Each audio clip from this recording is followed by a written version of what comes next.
வணக்கம். ஆகாஷ்வாணி புதுச்சேரி செய்தி சுருக்கம் வாசிப்பவர் கிருஷ்ணமூர்த்தி ராமசுப்பிரமணியன். தொழில்நுட்ப வளர்ச்சியை மாணவர்கள் மனித குலத்தின் நலன்களுக்கு பயன்படுத்த வேண்டும் என குடியரசுத் தலைவர் திருமதி திரௌபதி முர்மு கூறியுள்ளார். இன்று ஜார்க்கண்டில் ஜாம்ஷெத்பூர் NIT உயர்கல்வி நிறுவனத்தின் பட்டமளிப்பு விழாவில் அவர் உரையாற்றினார். முன்னதாக ஜாம்ஷெத்பூரில் சந்தாலி மொழிக்கான ஒல்சிக்கி எழுத்து வடிவத்தின் நூற்றாண்டு விழாவில் குடியரசுத் தலைவர் கலந்து கொண்டார்.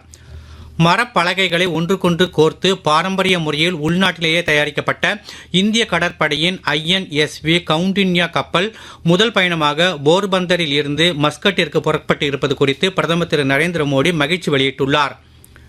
உலக அளவிலான ஃபிடே துரித செஸ் சாம்பியன் பட்ட போட்டிகளில் வெண்கலப் பதக்கம் வென்றுள்ள இந்தியாவின் அர்ஜுன் எரிகைசி, கோனேரி ஹம்பி ஆகியோருக்கு பிரதமர் திரு நரேந்திர மோடி வாழ்த்து தெரிவித்துள்ளார். குடியரசு துணைத் தலைவர் திரு CP ராதாகிருஷ்ணன் இன்று புதுச்சேரி பல்கலைக்கழகத்தின் 30வது பட்டமளிப்பு விழாவில் சிறப்பு விருந்தினராக கலந்து கொண்டு மாணவ மாணவிகளுக்கு பட்டங்களையும் பதக்கங்களையும் வழங்கி சிறப்பித்தார்.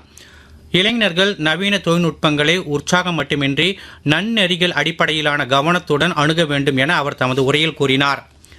குடியரசு துணைத் தலைவர் திரு CP ராதாகிருஷ்ணன் பதவியேற்ற பின்னர் முதல் முறையாக இன்று புதுச்சேரிக்கு வருகை புரிந்ததை ஒட்டி கம்பன் கலை அரங்கில் அவருக்கு பொது வரவேற்பு அளிக்கப்பட்டது. ஸ்மார்ட் நகர திட்டத்தின் கீழ் குமரகுரு பள்ளத்தில் கட்டப்பட்டுள்ள அடுக்குமாடி குடியிருப்புகளின் சாவிகளை குடியரசு துணைத் தலைவர் விழாவின் போது பயனாளிகளிடம் ஒப்படைத்தார்.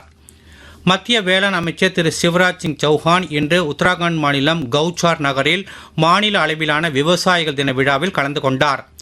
மகாத்மா காந்தி தேசிய ஊரக வேலை உத்தரவாத திட்டத்தில் இருந்த குறைபாடுகள் மற்றும் முறைகேடுகளை களையவே மத்திய அரசு ஜி திட்டத்தை கொண்டு வந்து இருப்பதாக அவர் கூறினார். இத்துடன் இந்த செய்தி சுருக்கம் நிறைவு பெறுகிறது.